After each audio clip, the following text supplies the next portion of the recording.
Hello, this is David welcoming you to another D&D History Hub podcast.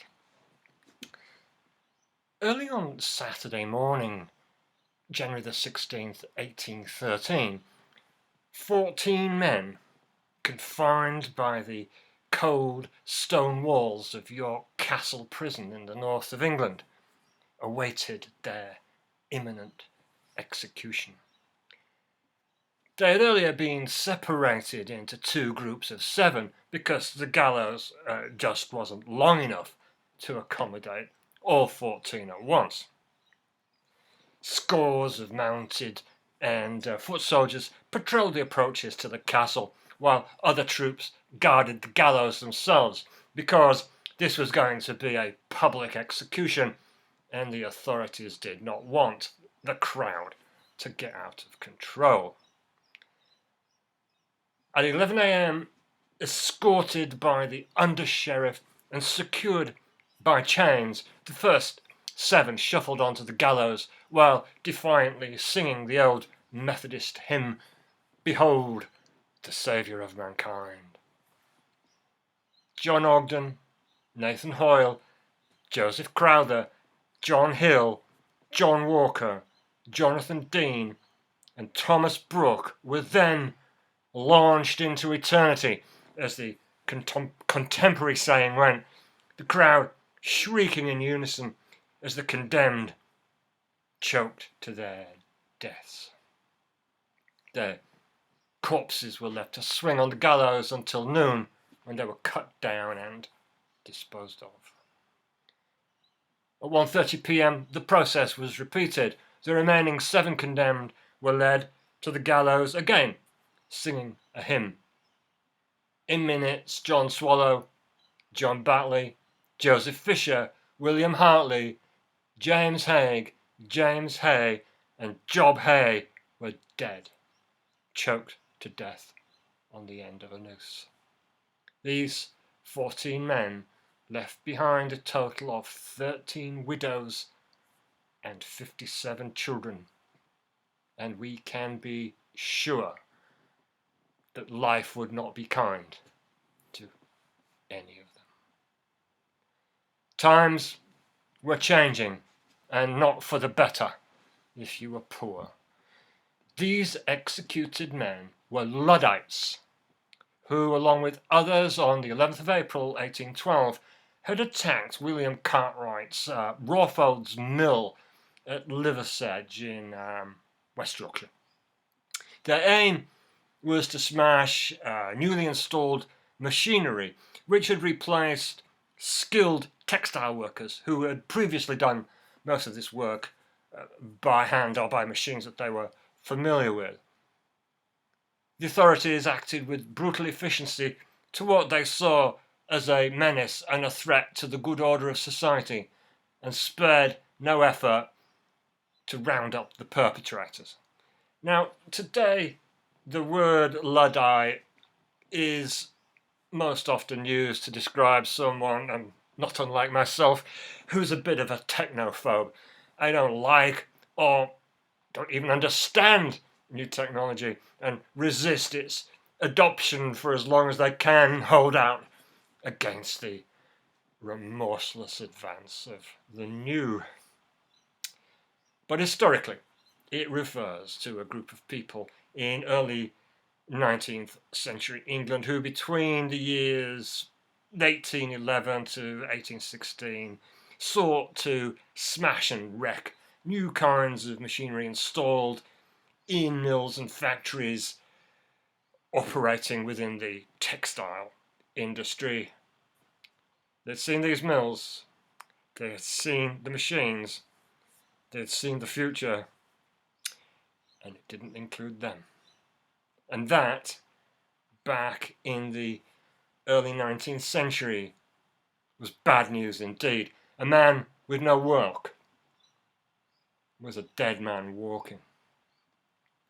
Now, the Luddites first arose in Nottinghamshire and took their name from what seems to be a mythical figure, Ned Ludd, a kind of latter-day Robin Hood personage but there's no actual historical record of such a person. Concerned about the rise of new weaving machines, they sent threatening messages to textile mill owners demanding that they be removed or at worst reduced in number. When this approach proved fruitless, the attacks began on various factories and their machinery. Mill owners and other bosses were also targeted with threatening letters and even assaults. The movement spread from Nottinghamshire into Yorkshire, Lancashire and Cheshire, among other places. Such attacks were, of course, illegal, and so was the act of workers joining together in organisations to further their aims. This was prescribed under the so-called Combination Acts passed by Parliament in 1799, 1800. And then in 1809, Parliament completed its deregulation of the various cloth-making industries by abolishing any protection at all for apprentices. The Luddites' main objective was to protect their trade and their livelihoods by wrecking frames, these sort of new and efficient knitting or cloth finishing machines that were putting many of these people out of work, and at least threatened to put them out of work. Many of the perpetrators were arrested and tried, and apart from the executions I mentioned earlier, there were many other executions throughout these years. Other Luddites were jailed, and a good number exiled by transportation to Australia. The government viewed Luddite labour unrest very seriously, and indeed they mobilised the army to try to suppress the disturbances. And at one stage, there were more soldiers on patrol in Luddite country than there were fighting Napoleon in a very serious and major war in Spain. On February the 27th, 1812, the poet Lord Byron addressed the House of Lords, specifically speaking against the new frame-breaking act, which mandated the death penalty for wrecking machinery. Referring to the Luddite actions, Byron said these had arisen from circumstances of the most unparalleled distress. Nothing but absolute want, he said, could have driven a large and once honest and industrious body of the people into the commission of excesses so hazardous to themselves, their families, and the community. For the mill and factory owners, he said, the new machines were an advantage, inasmuch as they superseded the necessity of employing a number of workmen who were left, in consequence, to starve. And there we have it, I think, the very root cause of the Luddite upheaval, the base, if you like. The Luddite phenomenon wasn't some technophobic backlash against progress. Back then, if you lost your job, your trade, your income, that could literally be a death sentence for you and also for your family. There was no social security safety net, no recruitment firms or job placement agencies. You couldn't post an ad on LinkedIn. The church offered solace, but only minimal practical help because there were no resources to bail people out. The Luddites, they were often skilled machinists themselves, wanted to smash and destroy what they called the obnoxious frames, new kinds of efficient knitting or cloth finishing machines, which they claimed produced inferior cloth as well as making them redundant.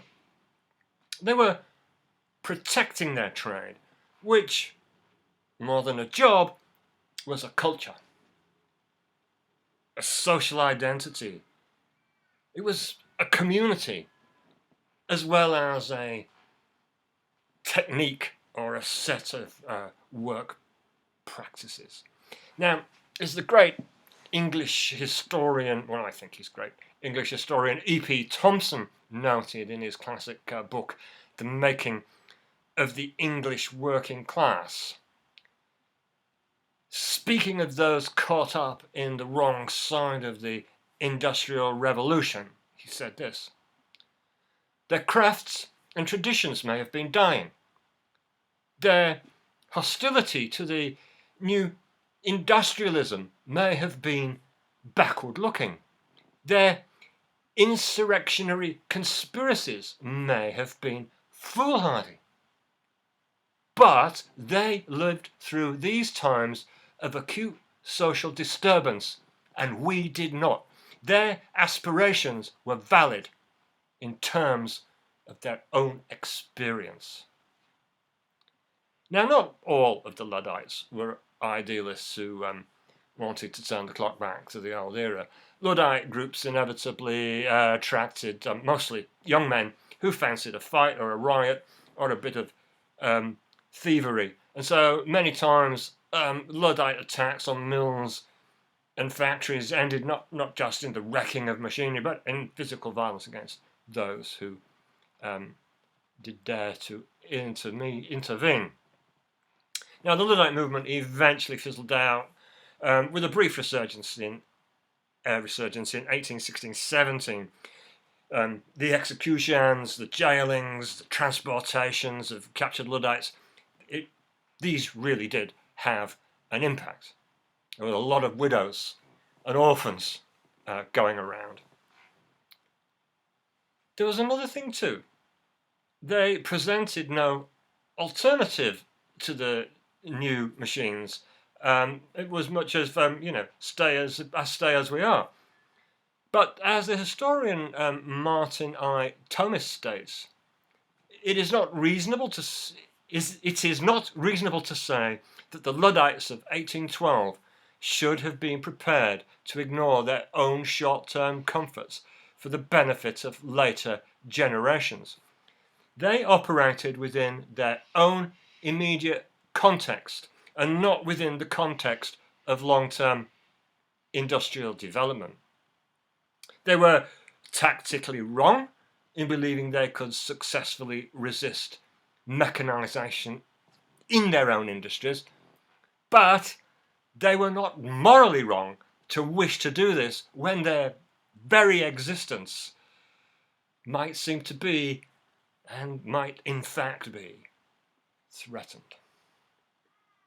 Industrialization in England in the early 19th century, going through the 19th century, developed apace on the back of coal, steam and iron during the 19th century, enriching the capitalists.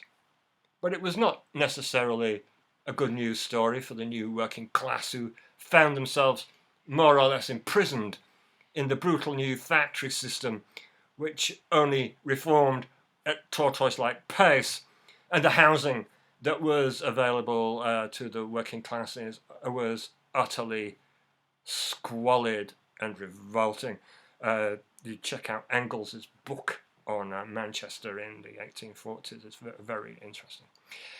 Speaking of whom, in 1848, Karl Marx and Friedrich Engels published the Communist Manifesto, which would have made some kind of sense to the Luddites if any were around to read it.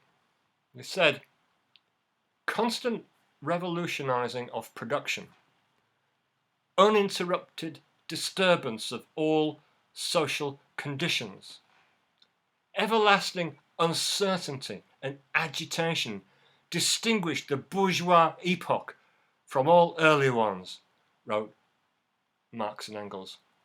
All fixed, fast-frozen relations with their train of ancient and venerable prejudices and opinions are swept away. All that is solid melts into air, all that is holy is profaned, and man is at last compelled to face, with sober senses, his real conditions of life and his relations with his kind. They're profound words, and there is truth in them, but ultimately, in my opinion, Marx and Engels didn't get their analysis right, but I can go into that in another video. And what I plan to do there is to look at the Industrial Revolution in more depth. So that's it for now.